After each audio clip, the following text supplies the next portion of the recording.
Hello दोस्तों, आज हम बात करेंगे किताबों की गंध। आज का जो विषय है हमारा वो है किताबों की गंध। आओ जानते हैं यह गंध किस प्रकार से आती है और किन किन कारणों से उत्पन्न होती है। किताबों से आने वाली गंध मुख्य रूप से कागज, स्याही और गोंद जैसे रासायनिक यौगिकों के टूटने से उत्पन्न होती है, जिसे हम बिब्लियोस्मिया कहते हैं। पुरानी किताबों में जो गंध आती है वो लिग्निन के विघटन होने से उत्पन्न वेनिलीन की गंध होती है, और नई किताबों में जो गंध उत्पन्न होती है वो कागज, स्याही और गोंद की गंध होती है।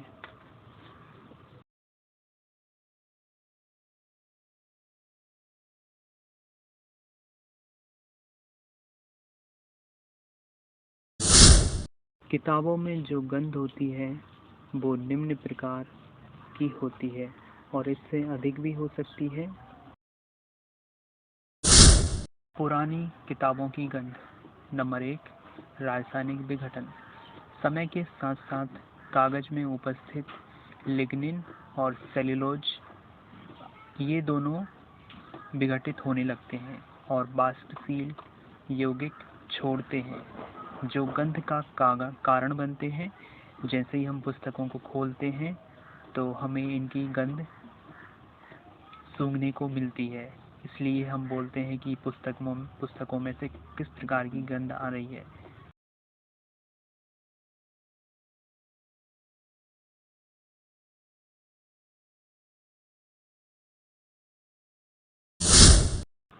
नंबर 2, बेनिलीन। जब कागज में लिग्निन टूटता है तो बेनिलीन नामक यौगिक उत्पन्न होता है, और यही जो बेनिलीन यौगिक है जिससे वेनिला जैसी मीठी खुशबू उत्पन्न होती है।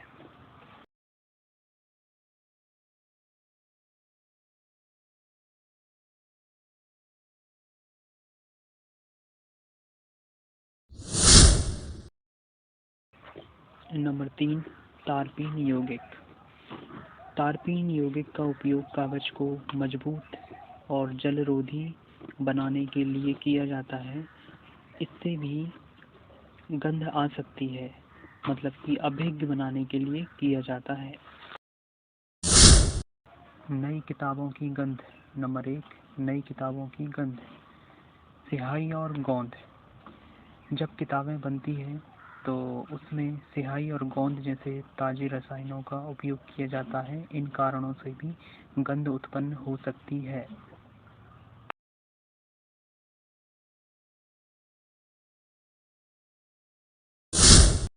नंबर 2, कुछ पेट्रोलियम आधारित स्याही में वाष्पशील कार्बनिक यौगिक मौजूद होते हैं।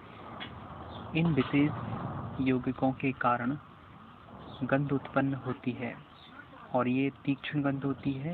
जैसे ही हम किताब को खोलते हैं और हमें सुगंध मिलती है।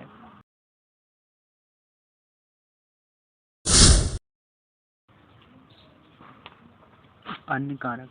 नंबर 1, परिवेश। किताबें जिस परिवेश में रखी गई है, मेरे कहने का मतलब ये है, किताबें जहाँ पर रखी गई है यदि वहाँ से कोई पर्टिकुलर कोई विशेष गंध आ रही है, कोई विशेष गंध वाला स्थान है, तो उसी गंध की गंध उन पुस्तकों से आएगी, उन किताबों से आएगी। नंबर 2, पानी से क्षति। पानी के संपर्क में आने से किताबों में फफूंदें उत्पन्न हो जाती है और उस फफूंद की गंध उत्पन्न होती है, पुस्तकों में से गंध उत्पन्न होती है।